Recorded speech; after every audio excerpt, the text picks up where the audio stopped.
Ride through the city like Brennan Schaub. I'm on a mission to get it all. Ride through the city like Brennan Schaub. If you ain't thick, please don't get involved. And now, Brandon Thick Boy Schaub. Yes, sir. What's up, fam? We have to do this one earlier than usual. Screen just went blank. We have to do this one earlier than usual because I got to take off to the Dominican Republic, a.k.a. the DR, to commentate with the great Jimmy Smith for the game-bred Bare Knuckle FC going down this Friday. It's getting streamed on, I think it's Masvidal's YouTube. I know they're in negotiations for a big TV rights deal right now. But right now, you can see it on the tube. On the tube, kids. Bare Knuckle. Me and Jimmy Smith break it all down for you guys. You got the heavyweight tournament. You have some great fights on there. I'm looking forward to it, man. I'm looking forward to it. So your boy's going to be in the DR. Yeah, and they're back. They're in Miami. Yeah, they're doing the damn thing. They're doing the damn thing. Gamebred FC is going down. That's this Friday. But that's just the appetizer for this weekend's freaking UFC 327 going down in Miami this freaking Saturday. Here's the thing about this card. I told you guys on Monday. It's a great freaking card. And I love the matchups on it. Picking your fight of the nights can be damn near impossible on this. If you're just a casual, you'll know some of the names, especially the old school guys, I would assume.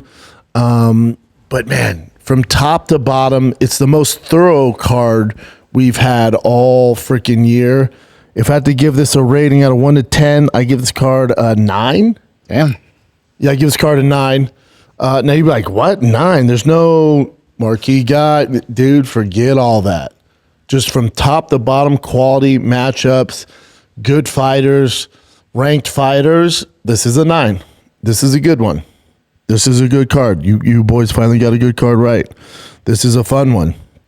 I also think for the first time, you got Chin, you got Nicholas here, and myself. I think we should pick our winners. We'll do the picks for the main card, and then come Monday, we'll see who was right. I'll give you the picks for the entire card, but I think for you guys, we can just do the main card. Yeah. You guys down for that? Yeah. All right. And we'll see who gets the most right. Yeah. And we'll keep track over a certain time. I don't know what the winner gets, but something super cool. Something super cool. Is it a bottle of test? That'd be cool. That would be sick. Winner gets a bunch of Anavol. I'm going to win. Yeah, you start studying and shit. But yeah, it's a great card, so let's get into it. I told you guys to give my picks, give you more of an in-depth breakdown for this UFC 327. You also got a lot of news going on in the Real Housewives of the UFC and MMA in general. Obviously, Jake Paul going on Theo.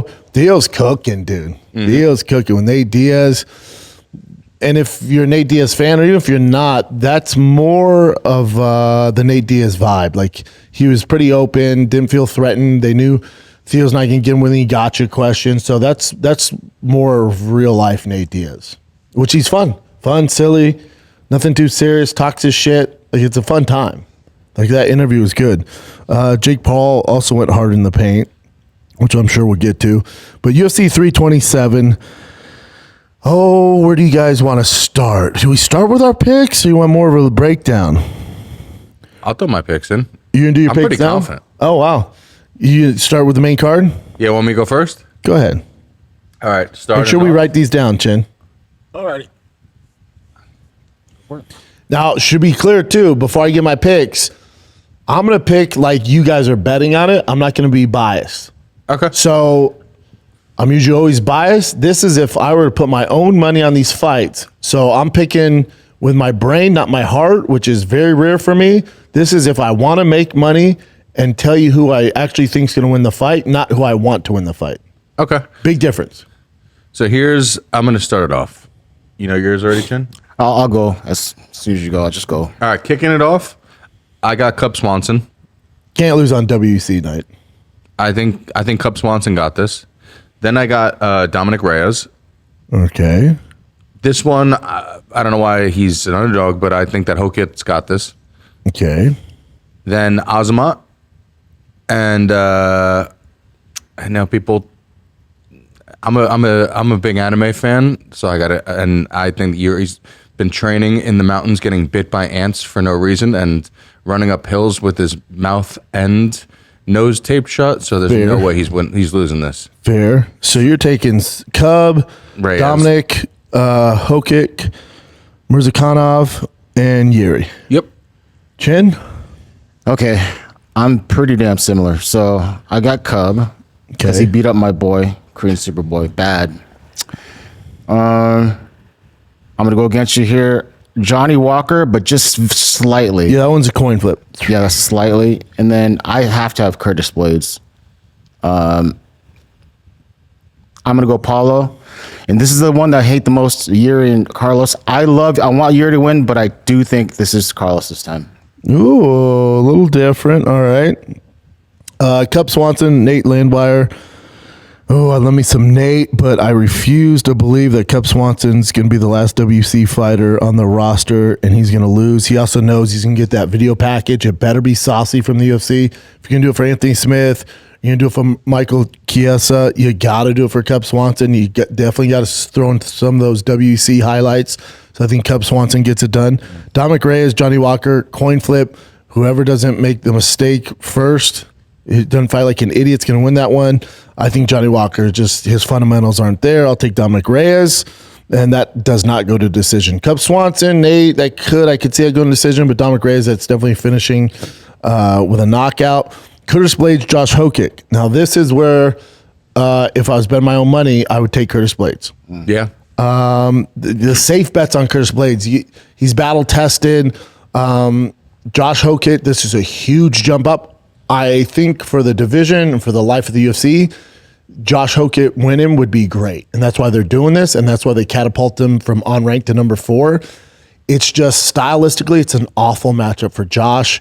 I think Curtis Blaydes can stay on the outside, use his kick, I think crisper, better fundamentals. I think the wrestling is going to be negated. If anything, I think Curtis Blaydes probably takes him down. Even though Josh Hokit was a Division I wrestler at Fresno State, Curtis Blaydes, JUCO national champ, has actual legit takedowns in the UFC. I'm going to go with Curtis Blaydes. So I think that's where we're different. That's so different, far yeah. we're the same, except for Curtis Blaydes, Josh Hokit. I do want to see Josh Hokit win. I do want to see him get, to the top in that division. He has all the athletic ability to do it. So good for the UFC. He just too. started fighting in 2023. Mm-hmm. So he's been fighting for 3 years, and then you get catapulted to the top against Curtis Blaydes. Only in heavyweight does this really happen. Could he do it? Absolutely. Would I be surprised if he won? Nope. But I would side with Curtis Blaydes on this just because battle tested. Mirzakhanov, Paulo Costa. Awful matchup for Paulo Costa. Mirzakhanov, if what he did to Rakic, who I think's a more dangerous version of Paulo Costa, and he got through that test. Mirzakhanov, I think, passes this in flying colors, also a finish. And then Yuri Carlos Ulberg. Again, you got a clash of styles. Obviously, Yuri's very unconventional. It's hard to train for him. Carlos Ulberg, we can bring guys in to mimic his style. Very traditional. Has a left hook from the heavens. It's him and Potan have this left hook where the power hand shouldn't come from your check left hook while moving backwards. So it's a super, super rare trait that both of them have. I just think Carlos Ulberg versus when he fought Jan, I question his gas tank. His strength of schedule, I question that. He hasn't beat the top echelon guys. Yuri's only lost to Potan. Yuri does get hit. So does Carlos have the same power as Potan? Because Yuri's only lost to Potan in the UFC. And the reason is because he will trade to take shots. And if the guy hits too hard, he loses the fight via Potan. I don't know if Carlos Ulberg has those same gifts from the gods, the fight gods, that Poatan does, but he does hit fucking hard. His left hook's ridiculous. His jab's ridiculous. I think Yuri will get inside and take him down. I think it does get him down to wear him out and drain that left hook power and that jab power. I think Yuri just finds a way to win. He's also becoming a new dad. His wife or his girlfriend, whoever she is, talked about how he's more focused than ever. I'm like, ooh, that's trouble. So I'll take Yuri in that fight as well. You saw the ants video? What's up? You saw the video with the ants? No, it was again just... He just went up into the mountains in Mexico and found these ants that bite harder than any other ant. And to train his pain threshold, was just let a whole mountain of ants bite him. I'm picking that guy. How do you who do you bring in to train again? Goku? Can't do it. And It's probably on YouTube, Jen. when it comes to the Reyes and the Johnny Reyes Walker? fight, yeah, That's a coin flip. You want to know why it's not a coin flip for me? There's something about Johnny Walker's chin, especially. Did you see what happened this week? That video that went viral with a video when he got knocked the fuck out in training. Just Johnny recently? Walker by a God. 19-year-old boxer. Oh, wow. Knocked the fuck Definitely out. taking Dominic. Yeah. Yeah. I'll take Dominic all day. Yeah, and he was like laid less out. crazy. It wasn't like he got knocked down. He was like looking up at the stars. Yeah, it's not good. Yeah. This is Yuri getting eaten. Now, are these just the Mexican fire ants or are these Yeah. bullet ants? I think these are fire ants. This one from the video, that was a painful bite. I don't know what Like this the does, fire but I like it. In the leg, yeah.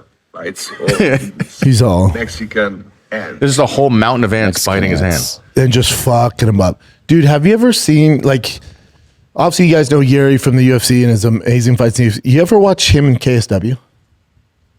There's fights on there, if you go back and watch them, like I was doing on his tape study for this, there's fights on there where some dude's like in full mount, just punch him in the face, and he's throwing his face into the fist, and then was like, you know what, I've had enough, reverses a dude, gets up and beats the piss out of him. Yeah, he's such a maniac. He's Goku in real life. Yeah, he's a maniac. He did you see his the video of him? He was running the other day, and I've never seen anything like this before. He had his nose taped shut and his mouth taped shut while he was doing sprints That makes on the sense. treadmill. Yeah. I don't know how that works your wind. I guess. But if anyone's going to do it, just that unconventional training. He's just such a hard dude to train for. He throws so many unconventional kicks and fucking. So I think it's a lot to deal with. And then when he does get inside, I think he can get Olberg down. And I think if he's smart. Now, a lot of people go, you don't have to worry about a takedown in this one. I'm like, I disagree. If you're smart, he gets him down and just drains that gas tank, because Yuri gets better as the rounds go on. He gets a little more wild, a little more caution to the wind. He gets a lot better. Yeah. You know? So I'll take Yuri in that. I just, again, strength of schedule. Olberg hasn't gone 5 championship rounds with a killer like Yuri. Yuri thrives in that. Like if you watch that Khalil Roundtree fight, buddy, as that fight keeps going, like, holy shit. And Yuri does have a chin. Again, nobody has a chin against Poatan. If you get hit by that, you're fucked. So, you know, he's only lost to Poatan. I'm not convinced Olberg has the same power, so I'll side with Yuri on this. No, Yuri's like getting hit by a fucking bus. Yeah. And Olberg hits hard, but that's another. There's just a different level. Just strength of schedule, different levels. And then I'll give you my picks for the prelims, which is lit. Dude, if that was a fight night, you'd be fucking stoked. Patricio Pitbull, Aaron Pico, loser gets his walking papers. They're high salary dudes, high pay guys. This is just a Bellator matchup. I am a little surprised Patricio Pitbull's a underdog, because based off of what? Because if you look at Patricio Pitbull's fights, he hasn't been starched. They're not that exciting, but he hasn't been like starched. Like his Yair Rodriguez fight wasn't great, but he also didn't get fucked up. In Yair Rodriguez, who would you pick out of Yair and Aaron Pico? But with Pico, I mean, the only reason he lost that last fight is he got caught. He just got caught with a spinning back elbow. Because he's too aggressive. Everything else, he was dominating. Yeah, the if you fight. dial that back, then maybe we're kicking with gas, but he was just too aggressive. But you're telling me he's not going to be aggressive against Patricio? Like, that's kind of his MO. And Patricio does hit fucking hard. I know he's older and has a ton of miles.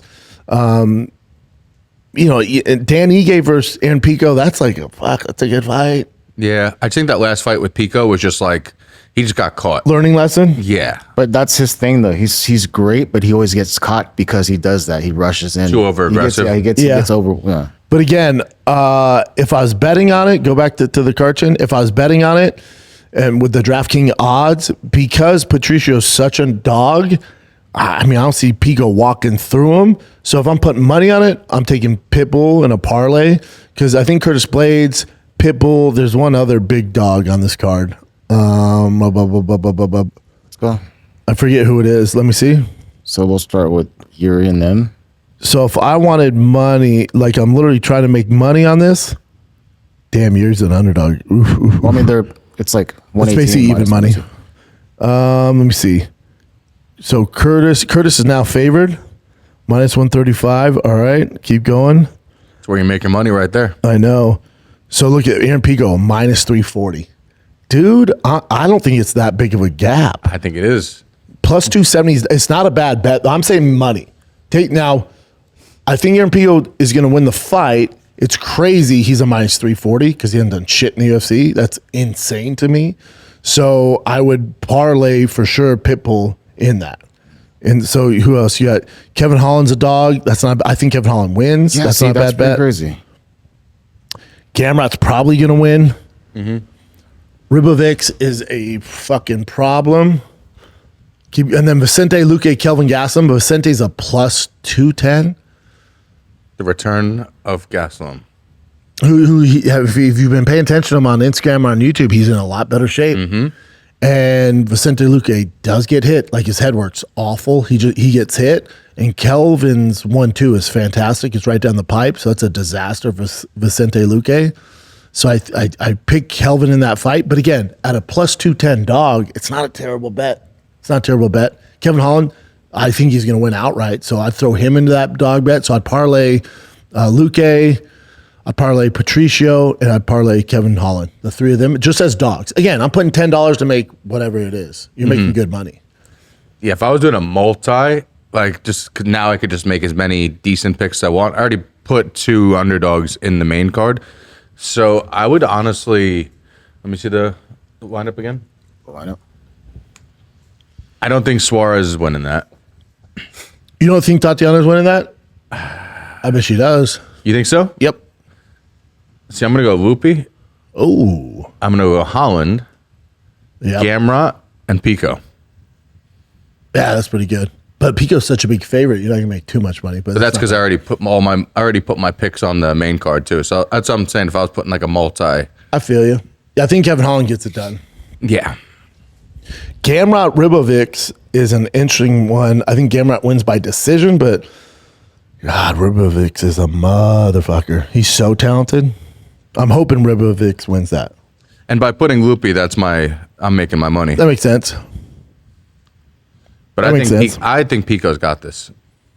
I think so too. I think his wrestling's I'm phenomenal. just saying, as far as like making money, taking a risk, Pitbull. Like why- all signs point to, all right. So I put my risk on Loopy. Yeah, I like that. I like that. Murzakanov, Paulo Costa. That's a tough first fight for. And if I was going to Costa. go with the early prelims, I'm going. See, I don't really know Kelvin's enough a big about favorite. the other ones besides the. Chris Padilla's fun. Yeah. Gaslam is the one I'm picking. Yeah, I pick Gaston in that fight just because he's 1-2 and he has a chin from the heavens still. Because they both get hit, but Kevin Gaslam's 1-2 will end this thing because Vicente's a little chinny these days. And he just looks better than ever. Yeah, Vicente hasn't looked great his last few fights. There's our picks. We'll see how it goes. We'll check in Monday. Let's keep a running tally throughout the season. Yeah, see how it goes. MMA's tough, man. It's hard. That's why I only usually, if I'm actually betting, I usually bet on the main card. Just because it's like betting on the prelims sometimes, you never know who you Tough. don't know of yet. Unless you have some sort of insider information where this kid's this fucking monster. Yeah. And even then, you don't know. Like Pico, I bet on Pico but on his first fight. And I'm like, when he got that spinning back elbow, I was like, you got to be kidding me. I told my wife, I'm like, oh, he's gonna get knocked out. He's way too aggressive. Leron Murphy is so skilled. But Murphy even said it going in the fight. They're like, Pico's known as being aggressive. He goes, yeah, I'll use that against him. Yeah. These pros, it's like, if you're gonna be that wild, dude. And that's where Yuri too is like, I like that his wife said he's been more focused than ever. He's not just running off into the forest for weeks and we never see him. She's like, he's been more focused now that I'm pregnant. I'm like, oh, that could be a good or bad thing. But it's like that could be good because that means he's not going to be as reckless in the fight, especially early on. Don't get hit. Don't stay on the center line. Get off to the side. Get in close. Tie him up. Grapple him out. Try and wear him out, and then you start taking risks. But if he takes risk in those first 2 rounds, he's going to get stopped. And he is still going in the woods and doing weird shit. So Just he's not still as, there. Just not as long. Yeah. Yeah. What else you got, Chin? Yeah, I'm curious what kind of video package they do for Cub Swanson. It better be fucking good. This is me nitpicking, but I feel like so far from what I've seen, whoever was doing the videos back in the pay-per-view days, those videos were just better put together. Yeah. Or maybe I'm just going on the fact that, I don't know. The cards were better? Yeah, it could have been that too. But I just wasn't crazy about Mighty Mouse's video package. I was like, You could have done better. Mighty Mouse? Come on. This one's interesting. This is making the rounds. So UFC 327 is 4 days away. Was it 3 now? 4 now? Large portion of tickets remain unsold. So is the blue and red mean the tickets are available? Yeah.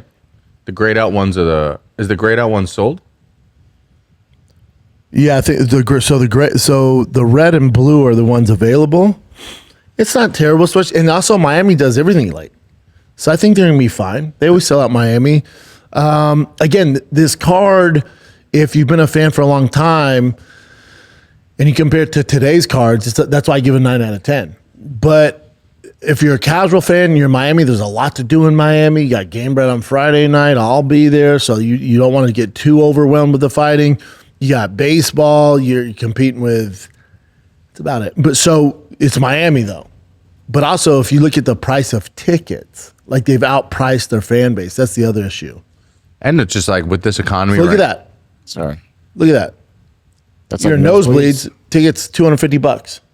Yeah, and with the price of gas right now, people have to pick between paying for their gas or getting a ticket to the UFC event. It's tough. It's tough. Go to the next one, Chin. How much was it?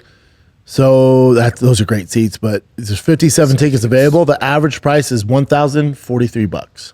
What's the best tickets in your opinion? Like, what's the best bang for your buck seats? Not on the floor, one level up. So that Above the floor? Yeah. Yeah. Because if you're at the floor, you have the pillars, you have people standing, you have the cameraman, you have people walking back and forth. You want to be right above that, so you're not looking through fucking cage. You're, as far as a fan goes. Okay. When you're right there next to it, it kind of sucks. You miss a lot of shit. You don't see a lot of shit.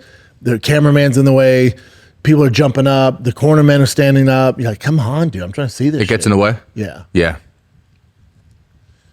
Yeah, right now, this looks like when I do a show out in the Midwest.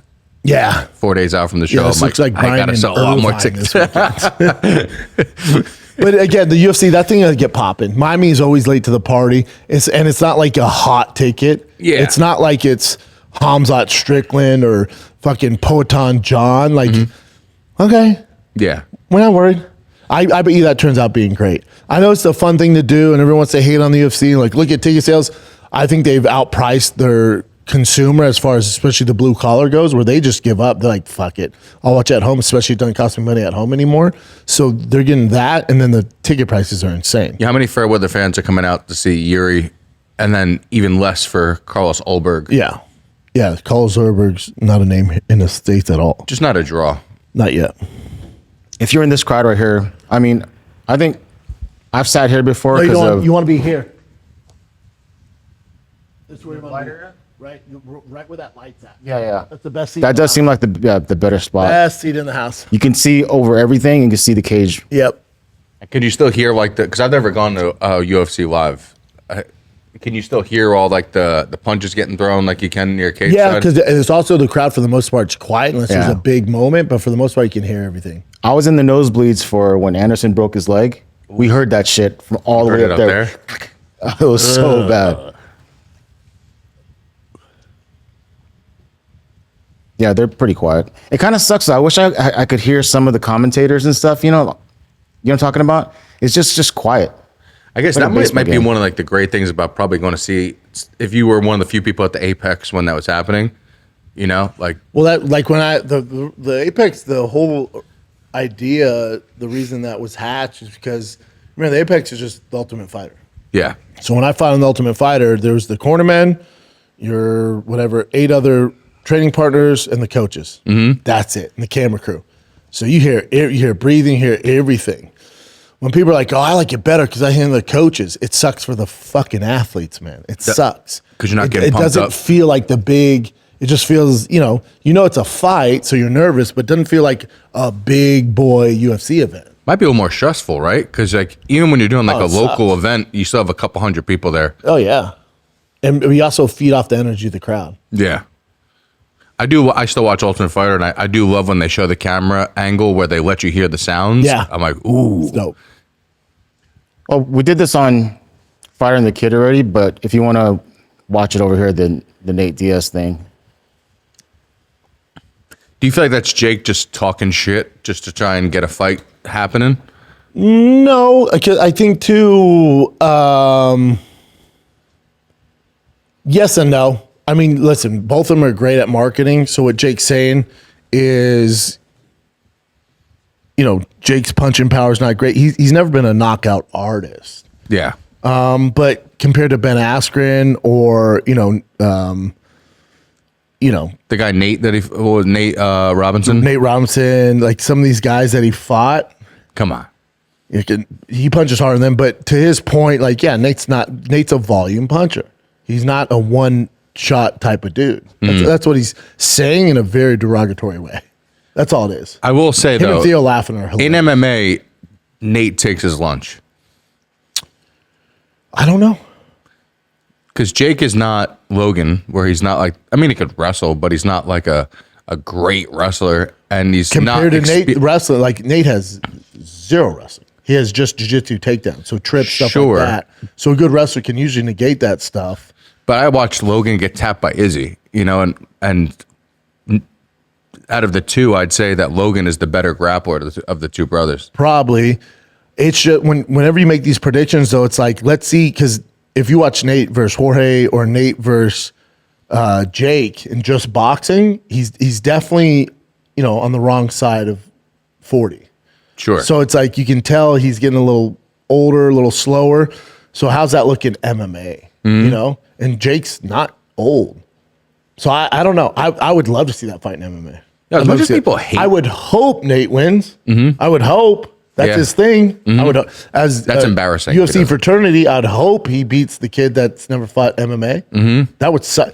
And also for Jake Paul, like the kahunas on this fucking the balls on this fucking kid to go. Yeah, I've never fought MMA. I'll fight Nate Diaz. You're like, what?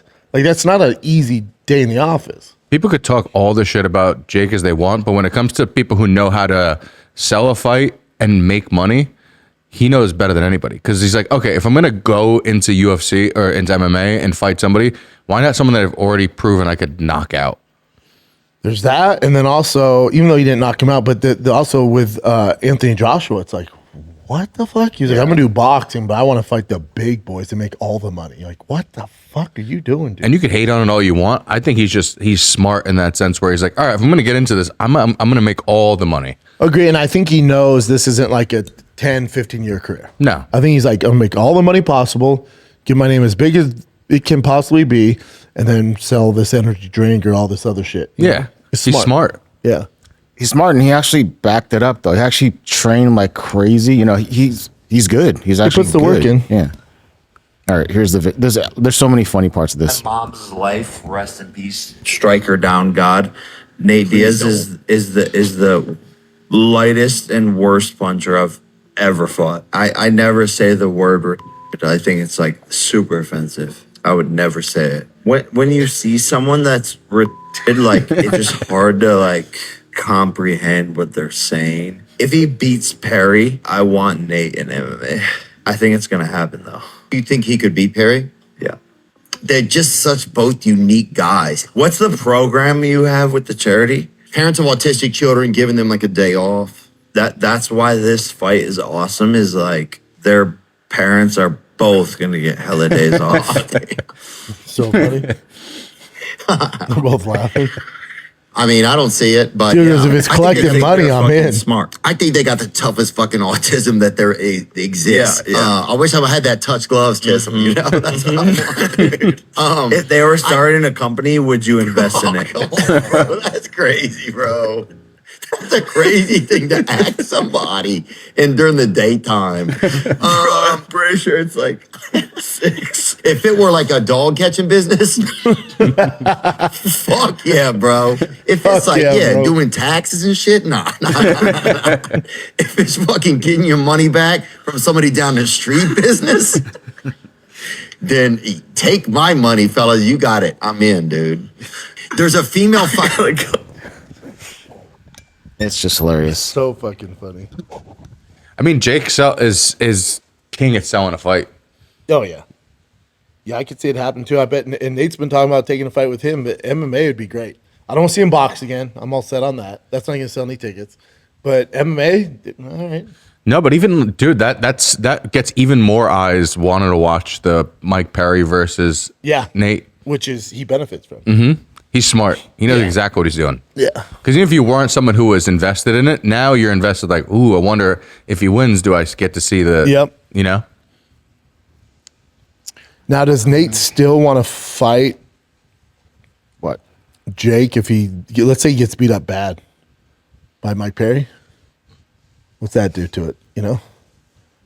I think then now he has to fight Jake Paul. I still want to see it though. I still want to see it. What was that, Chin? Which one? This John Hooker? No, you just clicking through. It was Ronda. Yeah, it was Ronda. But there's some old ones and then some newer ones on this. But this is some statement she's made.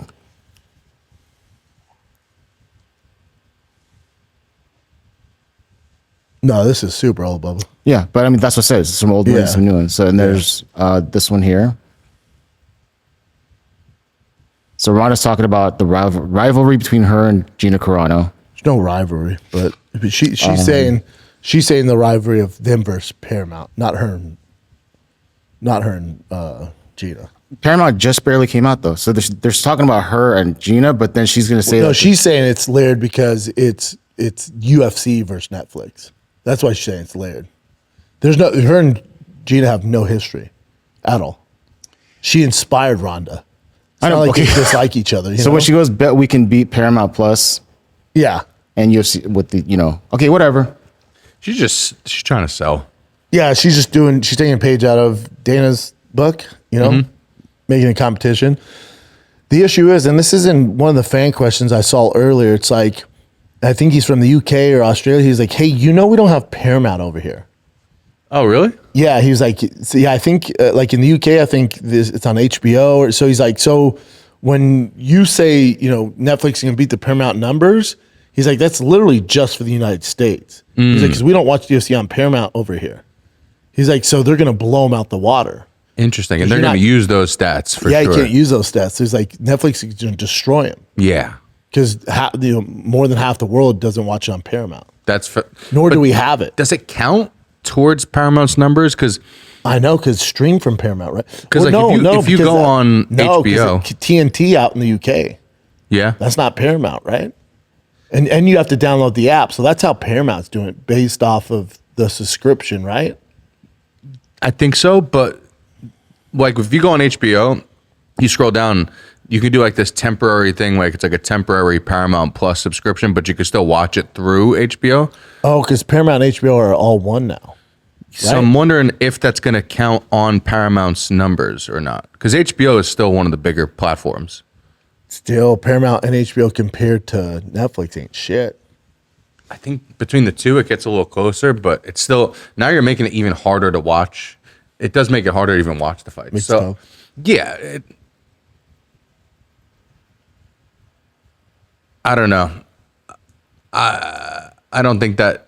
It also depends. Like I think too, when it comes to UFC, White House card, and Paramount, it's also and also the Netflix. When you compare White House on CBS compared to Netflix, one of the big things that we're all taking for granted is the quality of fights. Mm-hmm.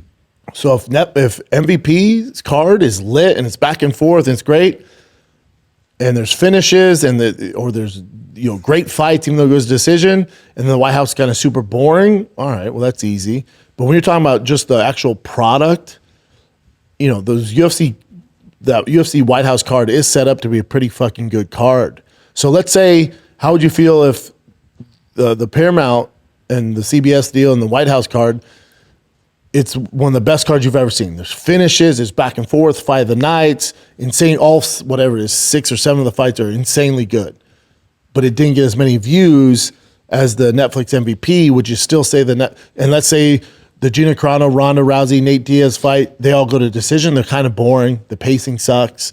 Let's say it's super slow, but they got more views. Would you say it was a better card? No. No. And so just because more people watch because the network you're on has more viewers doesn't mean it's a better product or doesn't mean it's better overall. So I think the UFC probably has the last laugh in that because you're talking about legit contender, real big boy fights where the Netflix is, it's a fun card. Great, best card you can put together with people, free agents outside the UFC. Great card, but doesn't mean it's going to be a great product.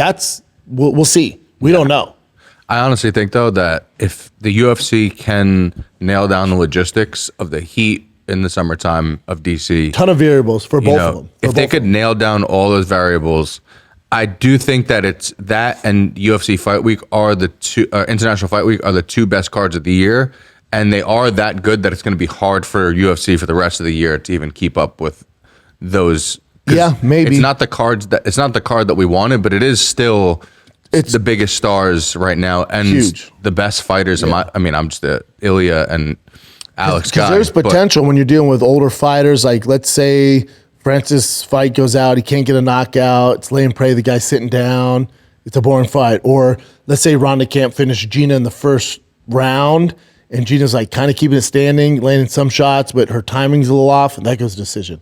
And then Nate Diaz, Mike Perry, it's kind of this back and forth, but nothing really happens. You're kind of like, oh, shit. I got a question for you, actually. I don't think that's going to happen, but it's fighting. I have a good question, actually, that I think I'd love to hear your opinion on. So this is just a devil's advocate question. With the UFC not being able to get Jon, not being able to get Conor, do you think that there's a part of them that went, how do we make this the best card, but also a card that we can follow where the rest of the year isn't just a steady downward slope? Because if they put all the best fighters on the UFC, on the White House card, then who do they have for other that cards? was a concern, especially when Trump goes, we're going to have 8 title fights. Mm-hmm. You're all, what the fuck? Then we're going to do for the rest of the year. So to your point, too, I think UFC's like, we're not really in the business of gimmicks and these super fights. Like, we're more in the business of putting on the best fights, and it sets us up for down the road, too. So, yeah, to your point, I think UFC kind of went, we're just going to lean into what we do. We have the best fighters in their prime, ranked fighters. We're just going to put on the best card we can, and then International Fight Week's going to be lit. You look at some of the main events that they announced, like, damn, this is getting spicy. Because you also got to look at it, you're not going to get, like, there is a chance you possibly could get Ilya and Alex one more time throughout the year, but each one of those cards would have been such a huge card by itself, and they could have just ridden that card on its own, like an Ilya versus whoever, Alex versus whoever. No, it's a good point. And then also, like, the UFC. Now you just lost them for. Also, Paramount's like, we don't give a fuck if the White House crushes and beats Netflix. Mm-hmm. Bitch, Yugo was 40 more cards this year. Mm-hmm. Like, what's the plan for these number cards? Because we don't have that many enough stars. No, they're like, okay, cool. Hype this fights. Is a one-time deal, man. It needs to be good, but we got to make sure the rest of the year, we paid you $1.1 billion this year. What's the rest of the year look like? Went, oh, our bad. Sorry, we used them all in the White House. Yeah, you can't have it. Now what? Yeah, they can't have it. Mm-hmm. That's a good point. What's this, Chin? Yeah, Nick said this. Oswald just lounging. Looks like Beyond Goldenhour firing the kid. Anyways, it's about his gloves. I mean, you talked about the wrapping. Joe Piper? Yeah. You don't wrap your hands before fights? No. I just wrap my wrists. No way. Yeah, for the last 3 fights. Yeah, only for the last 3 fights. Straight sabaje, savage shit, huh? I just don't like I don't like the wraps because they make me feel like I really have to squeeze my forearm. So like I don't want to feel that. I want to be able to just keep my hands loose, and when the shots go, then be able to close my hand at the end. And if I need to grapple or if I want to grapple, be able to like not. I'm surprised more guys don't do this, to be honest. To actually do so. So that's the reasoning behind it. And then obviously, if I hit them, I want to feel like I could punch through. You don't wrap your hands. That answers our question. Remember, we were wondering that the other day. Like, why? Yeah, I told you it looked like on film that he wasn't wrapping his hands. I'm surprised more guys don't do it too, because it also makes you feel more what you're used to in training. Because at that level, you only wrap your hands when you are fighting live. No one wraps their hands for practice all the time. You have the wrap underneath the boxing glove if you're sparring, but this, I'm surprised more guys don't do it. Yeah. I mean, I bet they didn't know it's available. You've worn the gloves before. Is it harder to squeeze your hand? Oh yeah, it's literally like this that's why you warm up so much, because you try to break it in and get it to where it's similar to mimic practice style gloves, but there's nothing you do. So I guess the why gloves not? are stiff too. That's the other thing. The gloves are super stiff. You try to warm them up, but you can only do so much the day of. So not having wraps would be such an advantage, I feel like. I think now that this is coming out, his story, how he doesn't wrap his hands, I bet you would get more guys doing it. Because most guys thought you had to. That's what I assume. I always thought you had to. All right. Well, Monday we said there was breaking news that Darren Till is a free agent and where he might go. So apparently he just signed with BKFC. God, who the fuck's gonna fight him in bare knuckle? Debut set for May 30th. That's not that far away. And at 185 pounds. May 30th? 185 pounds? Is that his debut or Yeah. Yeah. In bare knuckle. I mean, him throwing with him in boxing was great. I can't see him doing bad in BKFC. No, I think it's a good move. I'm sure they paid him pretty handsomely. And there's also a lot more matchups for him opposed to misfits. And that was his issues. Like, guys weren't taking the fights. So I wasn't as active as I need to be. But this also sets up him and Mike Perry. That's a fun fight. And bare knuckle, I feel like they don't force them to only fight bare knuckle. Like, you look at what Mike Perry's doing, look at some of these other guys.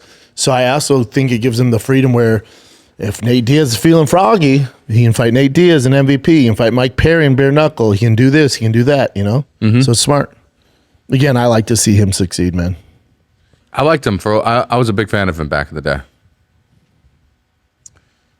Yeah, there was another article, but so I guess Feldman, the president of BKFC, said that he had something really big in mind for Mike Perry, but then he took that Nate Diaz fight and just kind of bummed about it. But he was like, all right, well, go ahead. But we had something enormous planned for him. I wonder what it was. What would be enormous for Mike Perry? In BKFC. I assume this was it. Oh, shit. I assume, because Darren Till might have been talking shit for a while, so I assume this was it. It's not Conor, right? No. UFC, well, that's the thing. UFC ain't going to allow that. No. He's still under contract. Isn't Conor a part owner of BKFC? Doesn't matter. Yeah. But yeah, he is.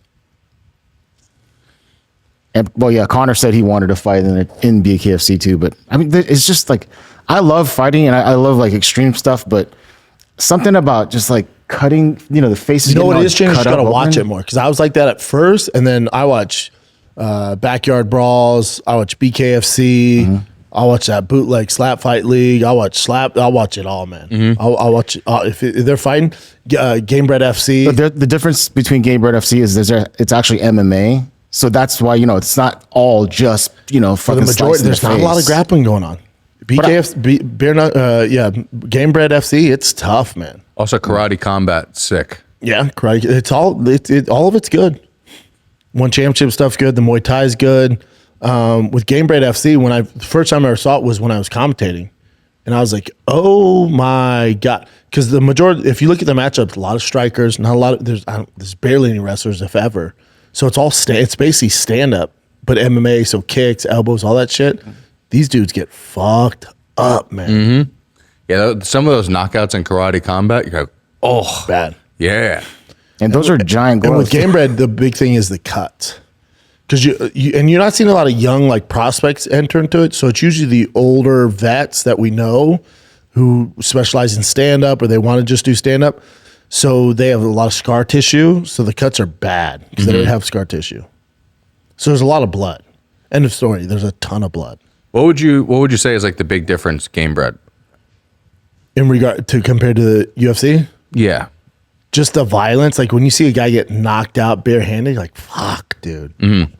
So it is similar to BKFC, but they're allowed to grapple. Yeah. Which to me, it's not as gruesome because there is an option to grapple, whereas BKFC is just straight up just cuts. But that's just me. I like it all. Yeah. All right, what was I going to show you guys? Yeah, I really started watching more. Tony Soto came to show in a show in Carolina, and I didn't know who he was. He was wearing sunglasses. So there's a viral clip on my page of me because I assumed he was a blind man in the crowd. Hilarious. Because I was like, in my head, I'm like, why else would you be wearing sunglasses? Is it on Instagram? I talked to him after. It's cool fucking dude. And I started watching after that, and I'm like, I was the same way as him, where at the beginning I was like, this is kind of insane watching. As Larry David said, you either got to be blind or an asshole to wear sunglasses or a complete badass. Yeah. I think there's a third caveat, you got to be a complete badass. Soto would follow in that. That's the funny thing about when you're doing crowd work sometimes. You have no idea who you're talking. I was shit talking, and I didn't realize Henry Akins. Oh, was in the crowd? Yeah, and I didn't realize he's someone who could pretzel me. Because me and him actually did roll afterwards, and he was like letting me choke him, and I'm like, black belt. I can't do anything. Yeah, he's a beast. What else you got, Jim? All right, this one's pretty crazy. So the headline says, if you're just listening, says Dana White had no feelings when his parents passed. Were they shitty parents though? I mean, remember his mom was like suing him, yeah, talking shit about him, like did she write a book or some shit? And this is him. I think it was last year. Oh, I just saw it today or 3 days ago. Parents taught me a lot about what I didn't want to be as a parent, and there you go. Yeah, and I don't really talk about. I don't think I've ever talked about this, but my parents both died recently. So So that's yeah. I don't like talking about it, but yeah, my parents died recently, and how did that make you feel, given how difficult things have been? Holy shit, this is where we're going with this interview, huh? I don't, I'm good with it. I'm good with everything. I focus a lot on my kids and my relationship with them, and I've sort of put my relationship with my parents behind me. Did you feel sad when you knew they? This is that interview where Dana notoriously said that like the White House card is gonna have some fights that are gonna absolutely blow your mind. So his quote is, "I'm good with everything. I've put the relationship with my parents behind me. When they passed, I almost had no feelings about it, to be honest." He says, unfortunately, Dana never had a good relationship with his parents, as his dad was an abusive alcoholic. Yeah, no shit. And his mother kept criticizing Dana throughout his UFC career. Yeah. It's kind of wild. The rest of his parents are pretty, they seem to be pretty bad just by seeing the stuff the mother did. But other than Dana slapping his wife in front of his, family, whatever, or, his family found out about it, it seems like his kids are doing really well. Like, star football player. Yeah. So it's kind of crazy. You come from this, but then you're able to make, this. That's how it should be. It should be, but it's usually not. A lot of people go down the same path. No, if you have kids, it doesn't change you. You're just a piece of shit. That's good. Good on Dana, man. I didn't know Dana had kids. Yeah. His daughter, he just dropped off at school in Florida. She's going to University of Miami, I think. And his other kid's a stud football player. Is Dana a Florida guy? Is that where he lives? No. Vegas kid. Oh, okay. Oh, I'm sorry, Boston. And then came to Vegas. Yeah, this was just announced. It's in Texas. We're in Texas. Arlington? How far is Arlington from here? Arlington's not close. 2.5, 3 hours? Yeah, it's outside Dallas. It's where the Texas Rangers play. Yeah, the draft house. What's out there? The Arlington Draft House, and then there's the mic drop that used to be the, what's it called? Rick Bronson's old club. So this is, we're excited to bring RAF to Texas for the first time. 3 hours away, but yeah, that's pretty far. When is it? That's where the Texas Rangers play. My boy Chris Bailey with Bailey's High Performance. He's in Fort Worth, but it's all that kind of that area. May 30th, it says. Co-main event, Colby Covington faces Chris Weidman. Yeah. I'm buying tickets to that immediately. Really? Yeah. Yeah, so Gable's fighting an older I'd love to go see UFC that. guy, Alexander Romanov. What's the date on it? May 30th. We should do a field trip. We'll do a trip. Do you guys like driving that long? I don't mind at all. I do it all the time. Do you like it though? Yeah, I love driving. Oh shit. I kind of do. Sometimes I get my best stand-up bits by long drives. Just thinking. I listen to podcasts if I'm by myself. If I'm with the kids, I put on their songs. I don't mind it though. I like road trips. I love road trips. Me too. Love them. I grew up poor, so that's what you do. You drive wherever your vacation is. Yep. Is this Hokit? Yeah, this is Hokit doing another promo for. He's really growing on me. A lot. Is this his best Macho Man or what? I don't know. I'm in Miami, Florida. Oh, yeah. 20,000 people. Does he have a mouthpiece in? 20 million watching around the world. See the incredible Hulk. I will show everybody that I'm the best. From the east to the west to the old dying man to the baby on the breast. Mama, you know who the best is, Mama? The Incredible Hulk's the best, Mama. What's he doing here? I don't know. Hey, what's up, dog? Hey, that shit got kind of weird, dog. I'm sorry, dog. But the fucking down vatos back, homie. Hell yeah, dog. Oh, did someone ask, dog, how I've been doing, dog? I just been picking up girls, dog. And beating up squirrels, dog. He was trying not to laugh. How do you get a squirrel down from a tree, homie?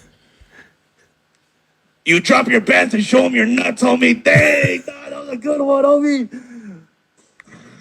You know, it's funny. I know he's trying to do Macho Man, but you know who he actually kind of reminds me of? You know James on Love on the Spectrum, the guy who's always breathing his... Oh, yeah. Perhaps. Yeah, perhaps. You're like, It's funny. It's entertaining. It's even better to know people. There's no one left. Nobody in there. That's what's hilarious. It's so funny. And then he's also being smart about it because remember who owns Endeavor and part of the business, TKO, which is WWE. Mm-hmm. It's just a weird thing, but it actually works with him. I enjoy it. Yeah, it works with him. But it works for him because there was other guys who try to pull this off, but we've known them before it. And you're like, oh, you can totally tell you're falling into this lane because you want to get more fans. That's all we know Hokit for, and it's awesome. To me, it's different. Mm-hmm. It's entertaining. Some stuff he says is wild. Do I agree with everything? No, but it's fucking good. Doing a Cholo accent is crazy. That was like I'll tell you when it's not funny. If he couldn't fight. Mm-hmm. If he wasn't winning fights, you're like, dude, this guy's such a fucking gimmick. But when you're talented and athletic as he is, you're like, all right, I'll entertain it. He beats Curtis Blaydes. Oh, dude. Buddy. Now we're fucking cooking. That's why I was trying to say before, if Josh beats Curtis, that's so good for the UFC. UFC's like this. Come on. Like, Hokit, please come on. win. Guaranteed. That's why I think, in my opinion, they're giving him the best out of the top fighters they can give, where it's not a crazy mismatch yet. Ooh, that's a tough matchup. It is, but he's not really going to be able to use his wrestling. Curtis Blaydes' striking's come such a far way. Stays on the outside. He has good footwork. Curtis is athletic as fuck. Super experienced. But that might be his best fight in the top 5 at the moment. Let me see the top 5, Chin. Mm-hmm. I like his chances against Pavlovich better. Yeah? I think they probably worry about him getting laid out. But if you can avoid that and get him down. Because you're also... Oh, no. I bet he could beat Acosta. They just don't want to take out 2 young lions right now. Sure. But Acosta is his best matchup.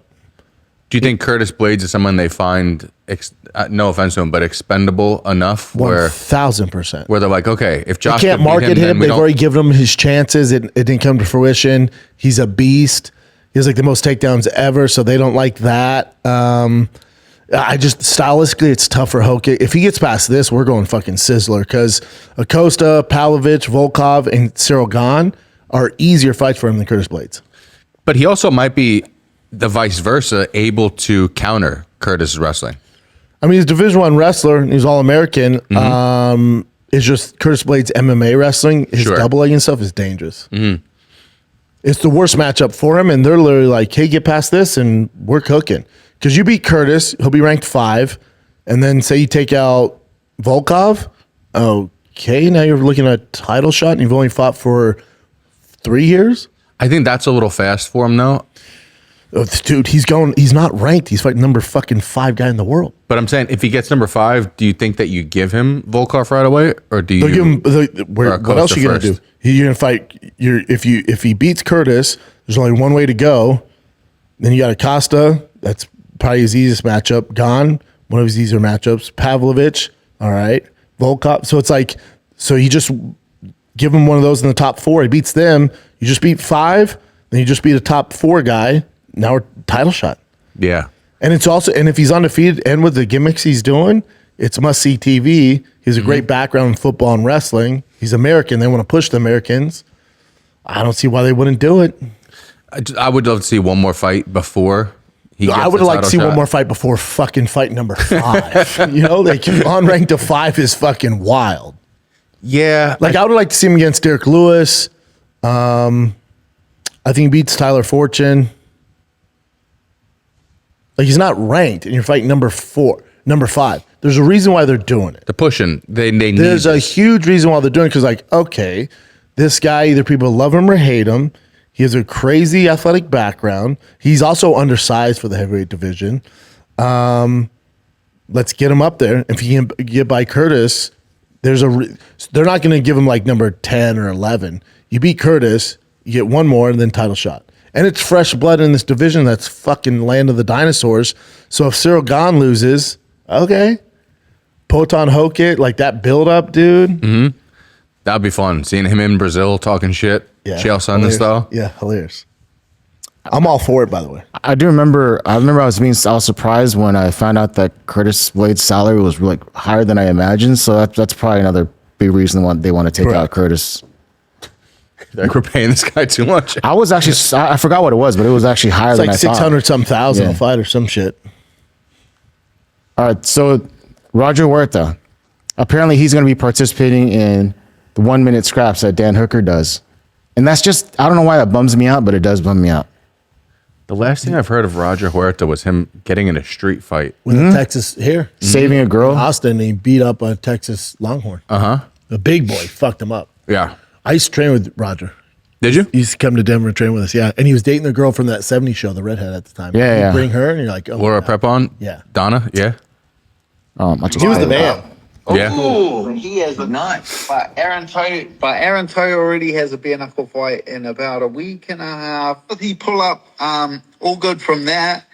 I have him matched against UFC legend Roger Huerta on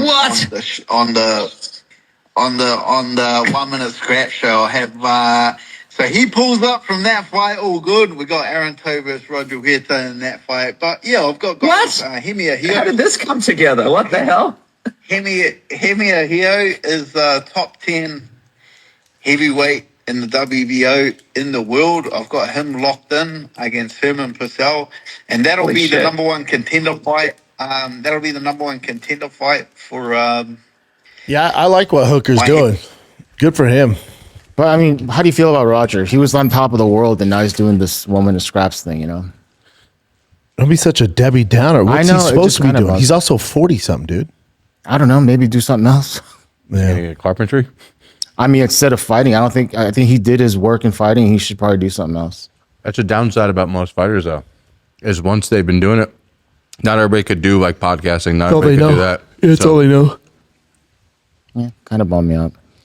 Do you want to go to? Am I the only person that when Dan Hooker talks, I always forget he's Australian until he talks, and I'm always caught off Yeah, you're guard. like, oh, yeah. New Zealand-ish. New Zealand, yeah. New Zealand.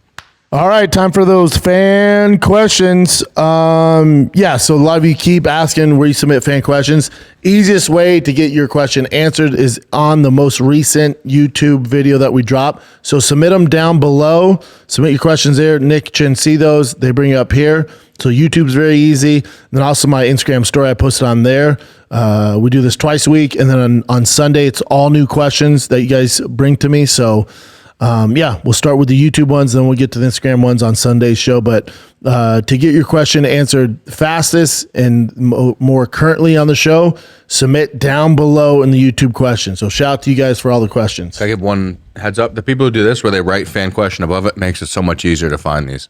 Oh, that makes sense. Yeah. Instead of just some random comment. So if you put fan question, makes it making easier Chin for see me it to- way easier. All right. So let's get to these YouTube. So this is at One Genuine Truth. Fan question, type move. Have you ever thought about managing fighters? Seems like you would be great at it. You generally care about fighters. You know what's reasonable for them to get paid. You have experience, inside knowledge. You know what matchups could help or hurt their careers. If you did, how would it impact your other business, if at all? Pros and cons, much love and respect. P.S. Do you have any Big Dick Bandit merch? I don't, dude. I have somewhere a bunch of the collab we did with Roots of Fight. Yeah. But it's like only mediums. But the red jackets, right? The red Those are jackets, dope, they're only mediums. I wear a BD Bandit shirt Do you wear a medium?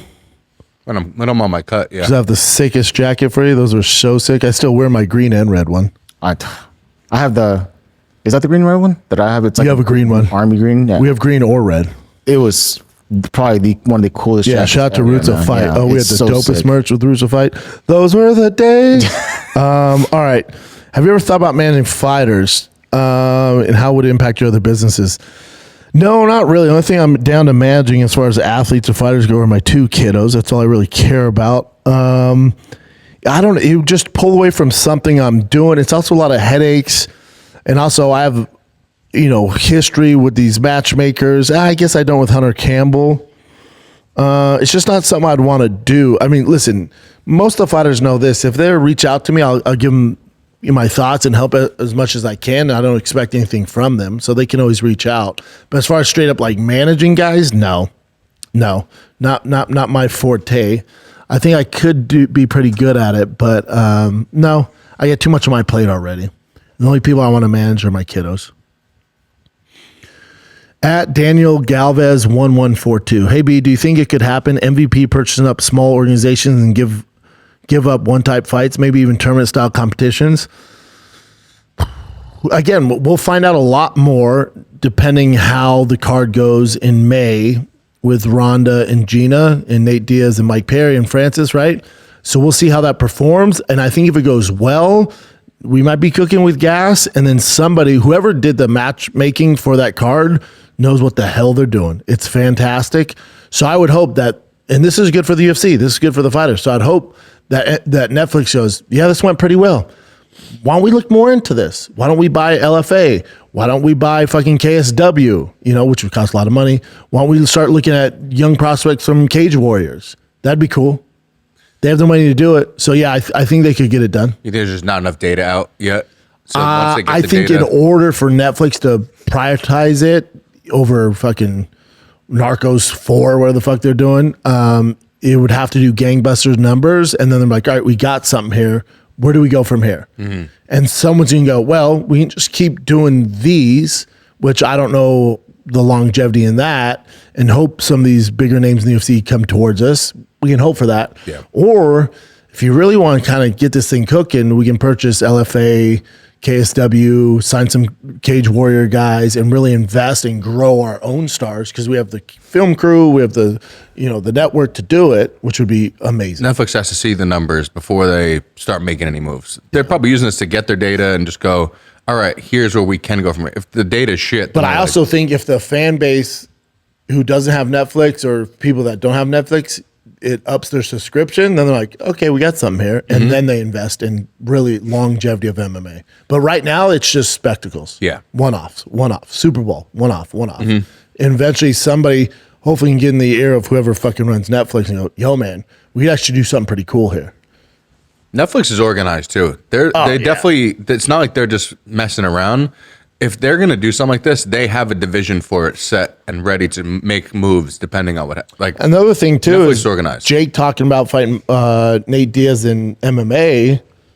That's your main event. Put some other MMA cards on there. You just can't have the same guys you had on May's card. So start signing some of this young talent that maybe you guys could create stars out of. Absolutely. You have the bandwidth to do it. Great question, Daniel. I'm actually one of their audience. I'm one of those guys that you're talking about, the demo. Like I don't watch Netflix. I watch YouTube, right? But when there's like a big fight thing, then like, okay, now I'll subscribe to Netflix. Just like I did with Showtime and all that other stuff. So yeah, it'll definitely work out. I But think. how cool would it be if Netflix had Thursday night fights, MMA fights? that. And it was the youngest talent from Cage Warriors, KSW, like this fucking proper talent. That'd be sick. Ready? At Rhett 2006. What up? Love the show. I'm a hardcore UFC fan. For this upcoming UFC 327 main event, do you think Geary is hittable during the first 2 rounds? Basically, I'm asking, will his chin hold up? Listen, he does get hit. He's unconventional. The only time his chin has been an issue, and I think it's going to be an issue for anybody, including Cyril Gahn, is when he got hit by Poatan. So the knock on Yuri is, yes, he's hittable. He did improve his defense, but his defense comes from his offense. So we'll find out if Carlos Ulberg is the real deal, because he is going to land on Yuri, guarantee it. But I'm with you. It has to be the first 2 rounds. So if I'm Yuri, I'm grappling those first 2 rounds. I know it's not what fans want to hear. It's not that exciting. But if I'm Yuri, I'm draining that gas tank. And then in the 3rd, 4th, especially the 5th, I'm unloading the Fury. Mm-hmm. So he's definitely hittable, and we'll find out how hard Carlos Ulberg hits. At Daniels Force 550.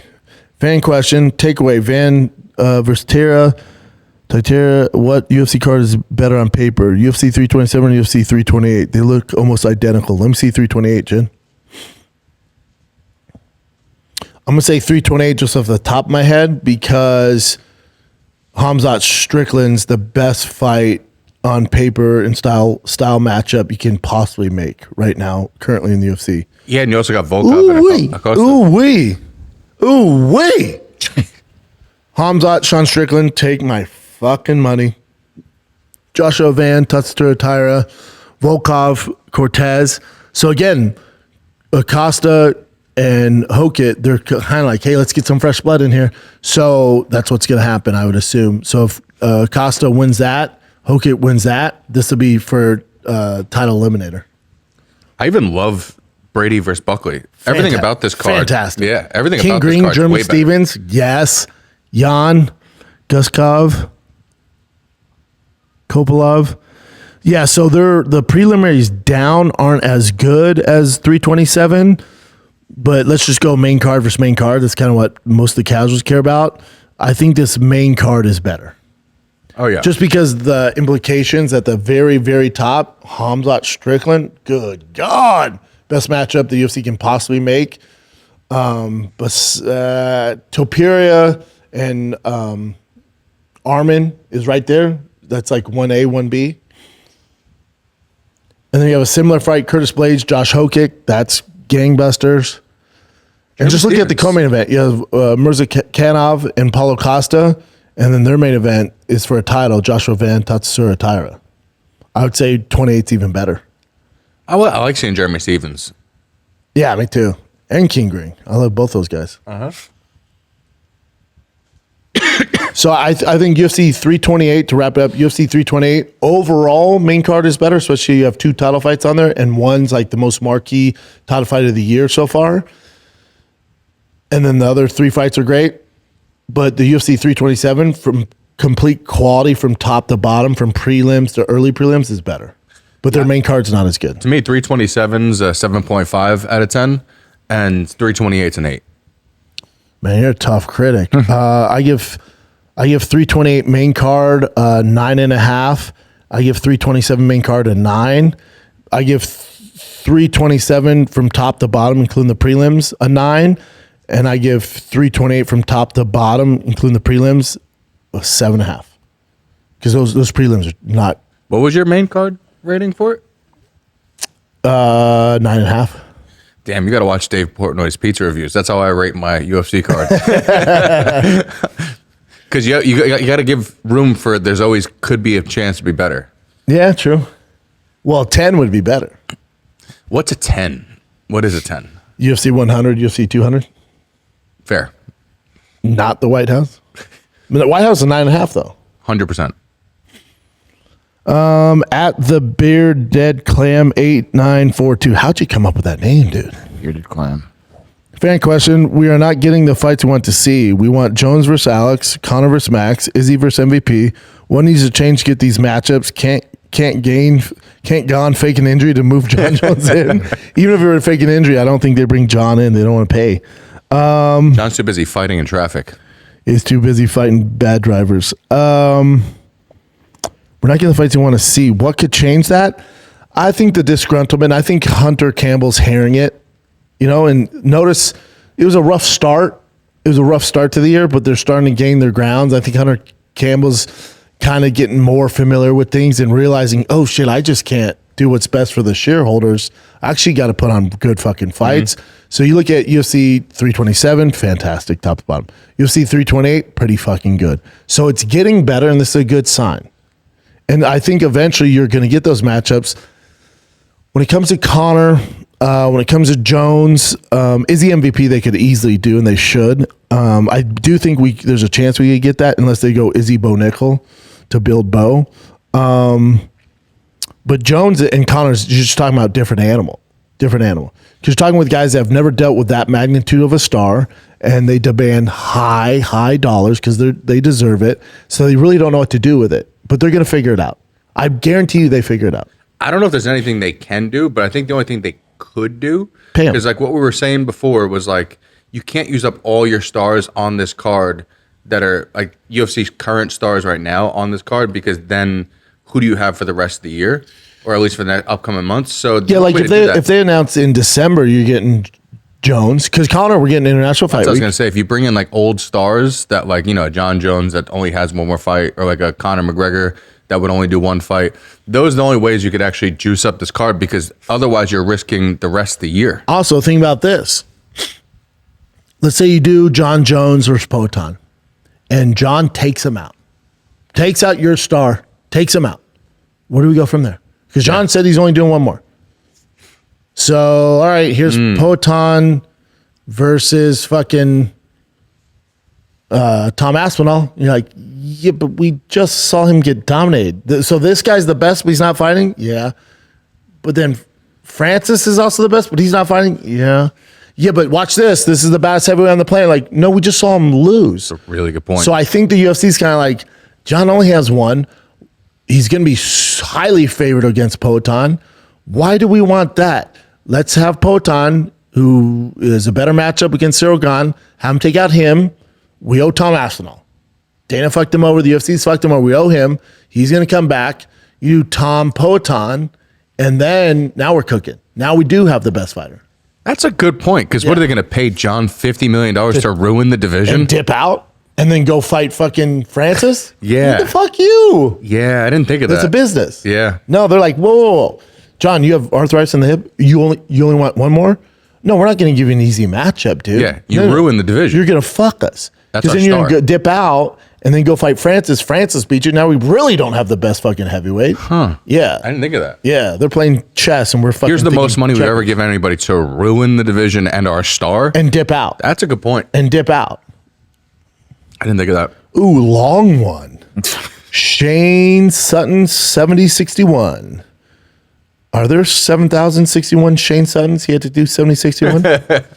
Hey, Brendan, with the White House card being on a Sunday in June during the day, would you agree that people are more likely to be around to watch the White House card, the MVP card, in May on Saturday night during potential games such as NBA playoffs? No one gives a fuck. NHL playoffs? No one gives a fuck. That I don't think that's where there's at all. I can see NBA playoffs. NBA playoffs are down. The ratings are down. NHL playoffs in general, NBA fan base doesn't cross-pollinate with the MMA fan base, and it does NHL maybe a little bit, especially up north, but they're not too worried about that. The issue is, and I don't know how big of an issue is for them, so if it's a Sunday afternoon card in June, there's a lot of sports for parents with their kids, like me. My kid will have sports. So that will completely fuck me. Yeah. Completely fuck me. So I don't think they're too worried about that. I'm just not too sure MVP card is going to do as good as people think. I'm happy the MVP card is happening because it has cool fights, but I'm not sure if a casual fan is going to miss out on big-time playoff games over MVP card. Appreciate the show. Thank you. It's a good point. I just don't think they share the same fan bases. Basketball, hockey, I think they're all right to compete. Now, if it's NFL, now we're in trouble. If it's NFL, even baseball, I don't think there'd be in much trouble, but NFL and MMA kind of cross, both pretty aggressive, both huge. I think the biggest thing is when he says the MVP card isn't going to do as good as people think, so he's just assuming viewership. I think it does really well. The whole, how do you want to say it? The whole elephant in the room is, are the fights actually good? Because Ronda's damn near 40. Gina's 40. Nate Diaz hasn't looked in his prime. Mike Perry's been fighting bare knuckle. Francis is a huge favorite. So if these cars are a snooze fest, that's what you should be worried about. The viewership, here's all honesty. The viewership, who gives a fuck? Do you care if it's the most watched card of all time? Do you care if your fucking barista at Starbucks watches the card? I don't give a flying fuck. I just want good fights. I don't care if 2 people watch it or 50 billion people watch it. I don't give a fuck. Neither should you. The whole narrative of White House card is going to get more views than MVP card, that's for the suits. We're not suits, nor should you care about it. You should care about the best fights possible, and you want MVP to have success, so that you start investing in the sport of MMA, and it gives another outlet for MMA fighters to compete, and then they can negotiate against the UFC. That's what we want. We want White House to do well. We want there to be great fights. You want MVP to do well. You want great fights. We're all caught up on who's going to get the most views because Ronda put that out there and it's me versus the UFC. At the end of the day, it doesn't affect people like you and me. We don't give a fuck if 5 or 50 trillion people watch. It's all the same shit to us. Yeah. We're going to watch regardless. You just want quality matchups. Yeah. Have you ever watched a fight and be like, I hope other people are watching? Man, I'd enjoy this more if I knew half the world is watching. I don't give a fuck. Yeah. I just want good fights. Yeah, one of my favorite fights in recent history is Rod Tang versus Demetrius Johnson. I don't know if anybody else watched that fight. Do you know how many people watched the Seattle card? Nope. Nor do I give a fuck. And so people get so caught up in us versus them. It's all of us versus kind of the rest of the sporting world. So MVP, might sound crazy, MVP, UFC are on the same team. Yeah. It's the sport of MMA, guys. And I'm a hardcore UFC to the day I fucking die. I never want them to go anywhere. I want them to thrive at all times. I criticize some of the matchups and some of their business practices, but in the end of the day, I'm UFC all the fucking way. Because you want it to do well. I want it to do well. But I want MVP to do well. And like I was saying, it's not us versus them, UFC versus MVP. It's none of that. We don't have a dog in the fight. We can't do anything about it. We just want to see the dogs fight. Yet, nor do you give a fuck if this gets this ratings, if this gets this viewership. But we're so ingrained to be tribal. It's UFC versus MVP. No, it's not. At the end of the day, it doesn't matter. You want both of them to do well, man. Mm-hmm. And but we're so tribal. To springboard off what you're saying, too, if you think that Netflix, the biggest streaming service in the world, that isn't doing market research before, like, do you think they don't know that the NBA playoffs, the NHL is happening? Oh, they know. Yeah, they know. And they know that whatever date they're picking is not going to be affected. It's going to trump it. Like, they know what these people have the shit down to a science. Here's the other thing. You shouldn't feel bad for either of them. You should be worried because if you want the health of the sport and longevity, you want views. But here's the thing. Let's say the White House, it's a great card, nobody watches. And then say on the other end of that too, the MVP card is great, but nobody watches. Who gives a oh no. Oh no. Are the billionaires not making more money? Did they not hit another home run out of the park? We shouldn't give a fuck about filling the pockets of the UFC brass, the shareholders, Netflix subscribers. Fuck them all. Mm-hmm. Fuck them all. But we get so caught up. Oh, who's going to get more views, man? I don't give a fuck. I just want good fights. The only reason that I care about the shareholders making money is because the only people actually care about making money is the fighters. And if that could make them more money, then that's all about. The only person I care about getting more money in their pocket is the fighters. I don't give a fuck about a guy in a suit. Correct. Like when I agree to do jobs like Gamebred FC, I just found out today it's streaming on Masvidal's YouTube channel. I don't care. I hope if they would have called me like, yeah, man, this can be on Netflix or this can be on TNT or this can be on CBS or HBO, I'm like, oh, damn, that's cool. I agreed to it because I love fighting. I just want good fights. Mm-hmm. If 50 million people watch, awesome, man. That means I have a job. It keeps going. I don't really care. I just want good fights. Absolutely. That's it. Berto Frutos 2009. These names are great. Fan question. My sons are both very active in sports, football, baseball, wrestling, jiu-jitsu. You're doing it right. My oldest playing soccer. Not crazy about that. But just kidding, dude. great for footwork in other sports. But both have some big competition coming up. Yep. I wrestled in college, so I know how to get my youngest ready. But what's some advice for my older son, 8, going into his first big tournament in BJJ? Basic competition rules, parenting advice in general. Love the Tubi show, binged it. Thanks, brother. And give me a parlay if I can double dip questions. The parlay is the underdogs we talked about earlier. Kevin Holland's an underdog. Patricio Pitbull's an underdog. Yeah, so betting's tough, dude, so don't bet your kids' fucking lunch money on it, you know? I'm also an idiot. So your son's first big BJJ tournament. This is the same conversation I had with my son. He was playing up. He's playing 11-year-olds. I had this conversation back-to-back weeks because you got to get ingrained in them. And then he went to 7-on-7, and it was, if they win that, they get an automatic bid to nationals. So the competition's high for 10-year-olds, right? So it's highest competition in football, highest competition even playing amongst 11-year-olds. And we're driving, and I go, you know who should be because I could tell he was nervous. I said, you know who should be shitting themselves, dude?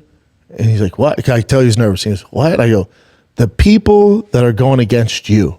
He goes, why? I go, because nobody works harder. No one puts the work in, and you're a hell of an athlete. I would be scared shitless if I was 10 or 11 going against Tiger Schaub. I'd be fucking scared. They know you got me as a dad, so you're putting the work in, and you want to put the work in. You've probably done more work than most of the kids on this field, and you want to be here, and this is what you want to do, and this is fun. I would be shitting myself. I'd be shitting myself. Oh, shit. That's T? Oh, man, you know he's training. Yeah, good luck. So the people always want to focus on who they're competing against. Nah, man, think about what they're going through. You're a bad motherfucker, young man. You're 8, he's 8. Dude, you're 8. And your dad wrestled Division I college? So I'm sure your dad taught you a few tricks. So they're going to see that kid like, holy fuck, for an 8-year-old, that's a crazy double leg. Yeah. You know his dad wrestled at whatever, Ohio State, wrestled at Iowa, wrestled at Oklahoma State. Oh, shit, that's his dad? Yep.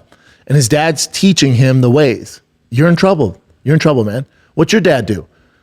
Sells real estate. Well, good luck. Because that dad is teaching that motherfucker how to be a badass. That's what you got to deal with. So I try to instill confidence in my son by reminding him, sure, those kids are going to be good. Like when we went to Florida, those kids from Georgia, one kid had the fastest 100-meter time. He's fast as fuck. Cool, man. You don't have those skills. But if I'm him, I'm worried if you catch the fucking ball. I'm worried if you're playing linebacker because you can read offenses because your dad's taught you how to read defenses and offenses. I would be so worried if I'm a pitcher and Tiger's up to bat because he wants to be aggressive and he wants to hit that ball at the fucking park.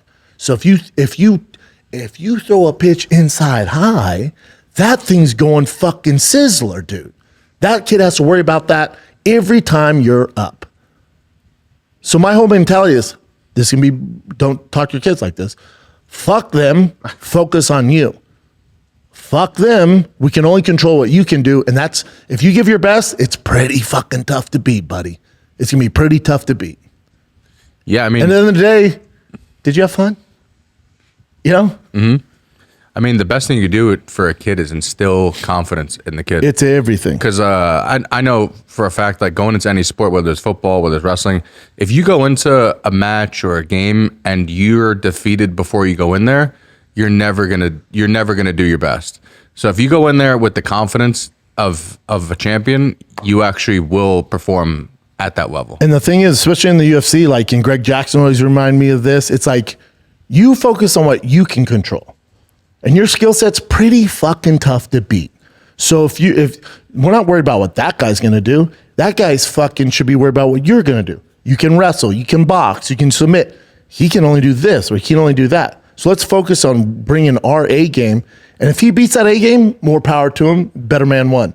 But I'd be willing to bet, whether they're 6 or 10 or 14, if your kid's on the right path and he brings his A game, it's gonna be pretty tough to beat. And if they do beat him, back to the drawing board. We have more work to do. But, buddy, I assume since your kid has your genetics, he's going to be pretty tough to beat. At Normac4921. Fan question. Do you guys think there will be any last-second changes to the White House card? Feel like last-second changes have happened before. Also, how's the sneaker collection going? Stop focusing on sneakers. I haven't bought a pair of sneakers in a hot second. I still have a lot of them. I probably only wear about 3 of them now. I grew up. The Yeezys? I grew the fuck up. Also, my trucks take all my money these days. So there's no room for sneakers. I just bought an EGR delete kit for God's sakes. Last second changes. If there was an injury, you'd get last second change, but I don't think there's been any new announcement or anything like that. Because UFC wants it to be pretty smooth sailing, and they don't want to throw kinks into this crazy shit they're trying to pull off. It's already hard to pull off. So I don't think we see any like crazy additions. No. Also, don't you think that I bet you when this card is done, people are going to say, oh, I can't believe I talked shit. You know what? That was actually a fun fucking card. Yeah, but that's my thing. Like when I talk shit on UFC 300, or maybe it was the Sphere card. Sphere. I talked shit about the Sphere card and the UFC used it in their market and stuff like that. Did they? Yeah. Yeah, they did. And I apologized to Dan. I said, my bad. I was off, man. That was a dope ass card. And he was like, dude, respect, but we're good. You got to understand. People mistake my criticism that the UFC brass does for hate. It's not hate. It's more realness because these other guys have, they don't want to piss off this person or they have this fighter. I have none of that. I have no fucking relationships when it comes to that. I don't give a fuck. I give you my feelings on here. The UFC White House card is fantastic. This should be on record. So if the UFC is going to talk shit to me or post a video of me talking shit about the White House card, I'm not saying the White House card is going to be bad. In no facet is that card going to be bad or negative. That's a fantastic card. The fights are amazing. The fights stylistically are much, much better than MVP card. These are facts. That White House card is fucking fantastic. I criticize it because I was told it's going to be the best of all time. Matchup wise. Dana has nothing to do if those fights are the 6 or 7 best fights we've ever seen. He's not talking about that. He told me and the fans it's going to be the best card I've ever put together. I've been involved with the UFC for a long time. I know he knows that's not the best card they've ever put together. That's all good. That's all I'm saying. I still think it's going to be amazing. I think it's going to be an amazing event. I think it's going to be one of a kind. It will never be done. Take my money. I'm in. That thing's going to crush. But to criticize the card when McGregor, Jon Jones, all these guys are out there and they don't make the card, well, that's when I get upset. That's it. And there's also certain things that are out of the control. And to the thing I pointed out earlier, they might say, all right, we're going to pay Jon $50 million to beat the fuck out of Poton. He'd be a massive favorite. Don't get it twisted. He beats Poton, then just dips out and then wants to be released. And he goes, sells fucking subscription on Netflix. Fuck off. We're not doing that. Now, if Dana explained that, oh, dude, I wouldn't do it either. Good for you, man.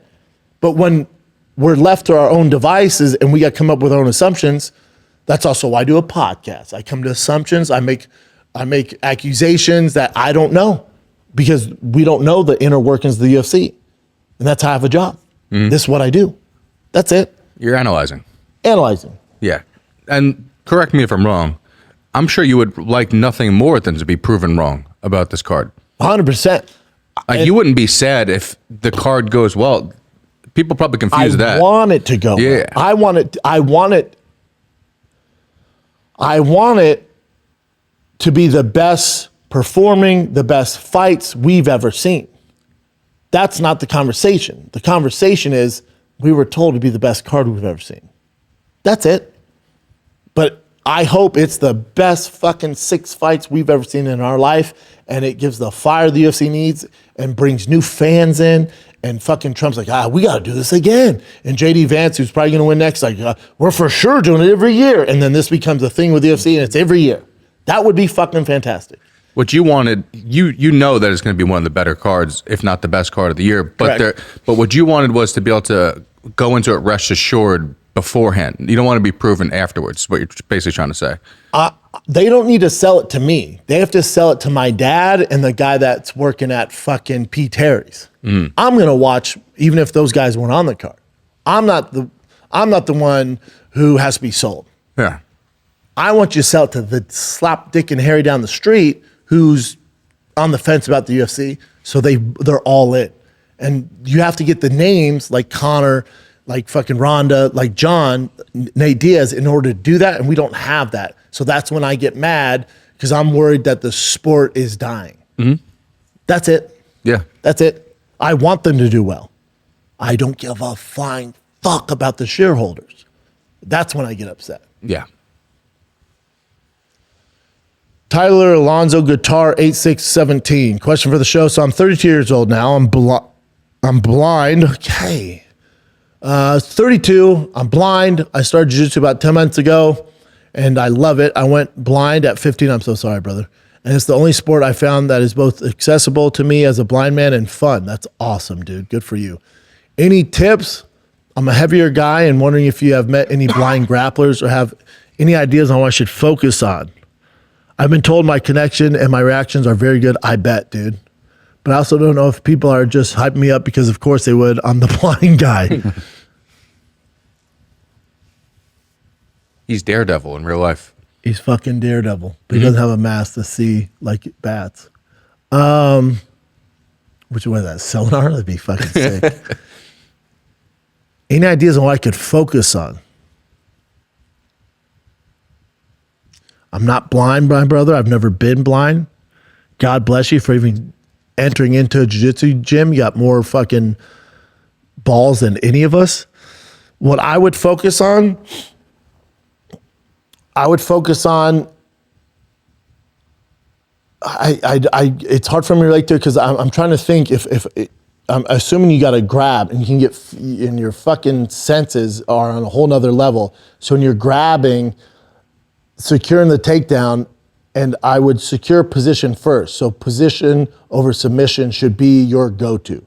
Position over submission, meaning because you can't see, because you're blind, you don't want to get reversed or you don't want to give up something because I'm assuming it's tougher for you to see certain submissions, especially when you're on bottom or when if there's a transition, you can't see it coming, where usually your vision can play a certain role and help you identify certain dangers when it comes to your neck or Americanas or stuff like that or ankle locks. So submission should always be your last option. So when you do get a takedown, control it, breathe, take your time. Be that assassin, that calculated assassin that takes his time, where you just let him be a fish out of water, and you're in side control or you're in half guard. Control his ass, and you're bigger too. Control his ass, and then start feeling it out and start isolating the arm. I'd work on arm isolation because you can feel it, you can get to the wrist, and you know exactly where to go from there. So your thing should be the Americano shit like that, if that makes sense.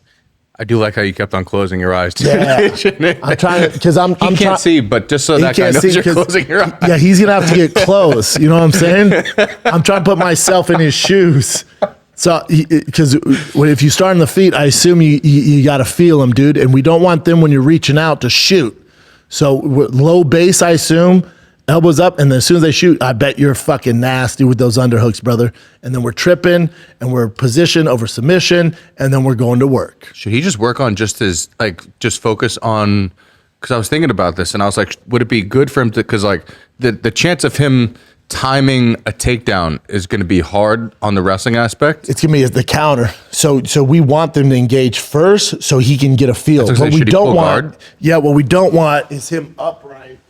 Like, you know, here and getting blast double, then he's fighting off his back. Yeah. So if I'm him, I'm here. They might get a single leg. Jiu-jitsu guys aren't great at single legs, but I'm here, and as soon as they engage, dude, I'm fucking, this motherfucker's like an octopus. He's feeling it. I'm getting my underhook. I'm body locking. I'm tripping. I'm in side control, and I'm fucking squeezing the piss out of that, dude. Your grip should be like a fucking vice grip, Bubba. I was wondering if he should just pull guard. Nope, we don't be on bottom, especially he's a bigger dude, so we don't want to do that. Okay. We don't want to do that. No, we don't want to pull guard and have to fight off our back. It's tough to see what they're setting up and stuff. If he's on top, he can control the narrative. And it's position before anything. Don't go for any wild shit that gets you a reverse and you're on your back like a fucking turtle. When we land on top, we're fucking Khabib for about 5 minutes. We're fucking pressure, making it uncomfortable, and then we're isolating arms, and then we can feel it, and boom. You know who would have a good answer to this? I bet you Yuri, because I bet you at some point he's trained blindfolded, for sure. Yuri's like, I only train blind. Like, that doesn't make sense. Yeah, but more power to you, Tyler. That's a badass thing to do, dude. Right. Have you guys ever known any blind people? Like, actually, you know what's crazy? I've met multiple blind people, and for some reason, they always dress better than me, which is highly offensive. No. You're like, how did you know? At comedy shows, I mean? Yeah. Oh, shit. A couple blind comedians. And they wear cool shoes all the time. Cool shoes. So, my daughter had her walking problems, and she goes to school to get them ready for like kindergarten and preschool. So she goes like twice a week now. And it's helped her running because her little best friend who looks identical to Cabbage Patch Doll. She's cute as fuck. She has pigtails. She's a maniac. She's fucking jackass as a fucking 2-year-old. She's jumping off. She's wild. So my daughter has to keep up with her.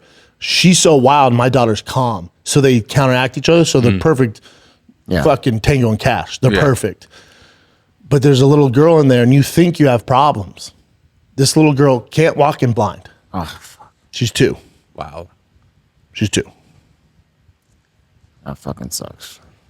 Also, so when the kids are playing, she's just sitting down. Oh, man. That's tough. You think you have problems, you got to be thankful for what you have. Mm-hmm. So you go and see a little girl who can't see, and while the kids are having fun playing, she can't. She's sitting down. So be grateful. Like, that's why people are like, oh, why are you so positive? My daughter's walking, dude. Whatever the fuck you want to throw at me, hate this, I don't give a flying fuck. My daughter's walking, dude. She's running like a motherfucker now. Mm-hmm. Nothing phases me. We thought my daughter wasn't going to walk. And she decided to start walking. I'm good, dude. Why are you so positive? My daughter's walking. My kids are healthy. My kids are happy. I don't give a fuck about me. We're good, baby. That's why I'm positive. People go, I was positive before that. But that'll give you a whole nother. Because she started walking in January. I looked at my wife and went, it's all downhill from here. No matter what happens to us, no matter good, bad, nothing beats this. The girl's walking, she's fucking running. And happy, too. And then her best friend just happens to be this fucking Johnny Knoxville knockoff with pigtails who's fucking training her to be even more of a badass. Yeah. We're cooking, dude. I saw the Easter picture. Your daughter's adorable. Super fucking cute. So cute. We're cooking. Mm-hmm. At Jose Faltano. Fan question. Islam says he was injured but still agreed to fight Ilya. He says Ilya priced himself out of the match. Any inside info? I could have got some inside info if I knew this question was coming, but he did say he said yes to the fight. Yeah. But I guess since it's in June. So basically the squabble is Ilya beforehand said that Islam turned the fight down. He didn't want that they couldn't come to an agreement. Which was never true. And then you have Islam saying like, I agreed to the fight, because he was like, oh, Islam said his hand was hurt, so he didn't want to fight. But Islam's basically saying like, no, I was fine with fighting you. You just price yourself out of it because you don't want to fight me. Here's a little inside fact. If you want some inside info, which most of you should know this if you watch the sport long enough. When you at those guys' level, anybody in the top 10, nobody's scared of anybody. Ilya is not scared of Islam. Islam ain't scared of Ilya. That's not real. Agents, fans, promoters, analysts, they will use some of those tactics. Oh, he's scared of him. That's not real. That does not exist at this level. That's not real. Now, some people say, oh, Islam, your hand was good enough to agree to fight Ilya, but not good enough for Ian Gary. Islam's going, yeah. Because Ian Gary ain't going nowhere. That's easy pickings for me. But a generational fight against Ilya, this hand's ready. I will do what it takes to get ready for June. That's all that is.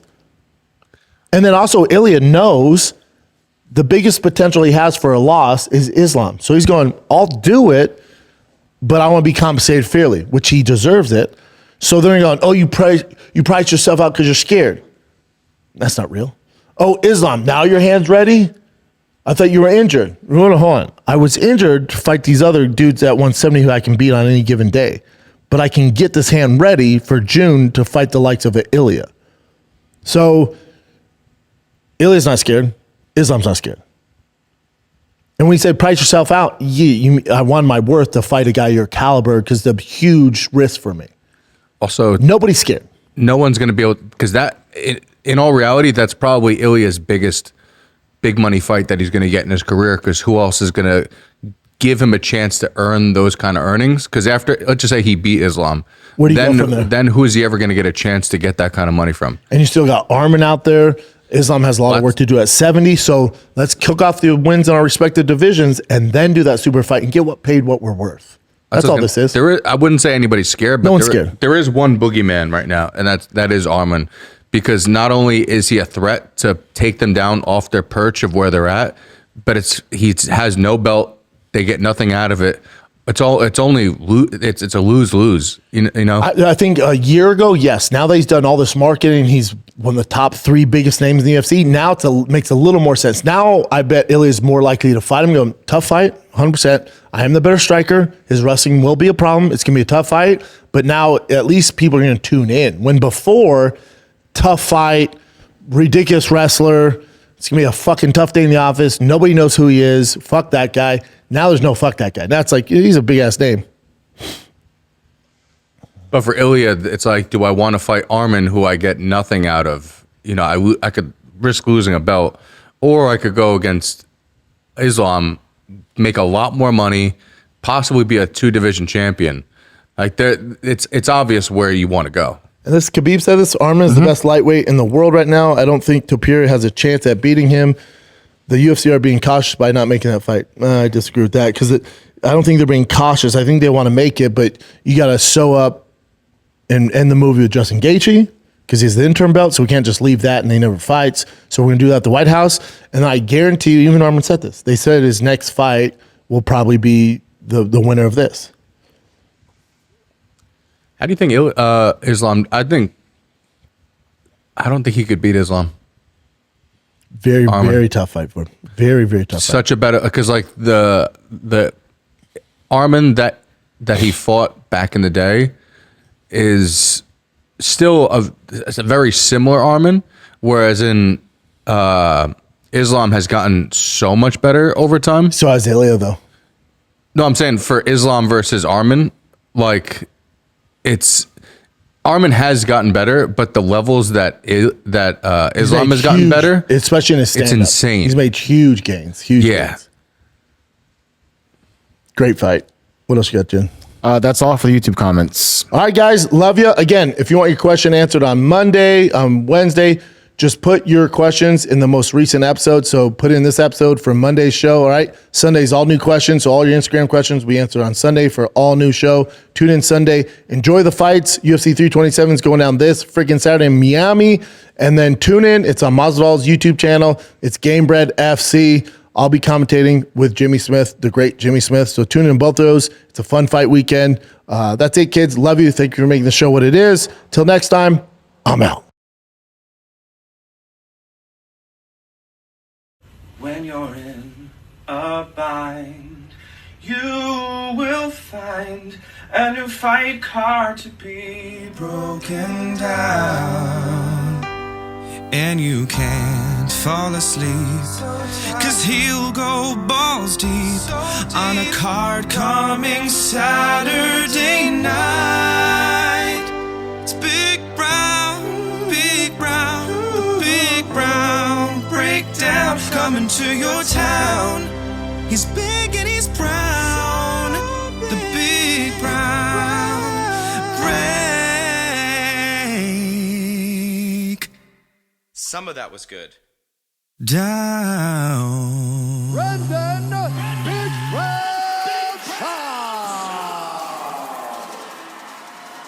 Yeah. Dude. Dude, that is fucking badass. One more? All right, man. He's playing with house money now. It's what I like to do. This is what Chin and I it's all gravy at this point.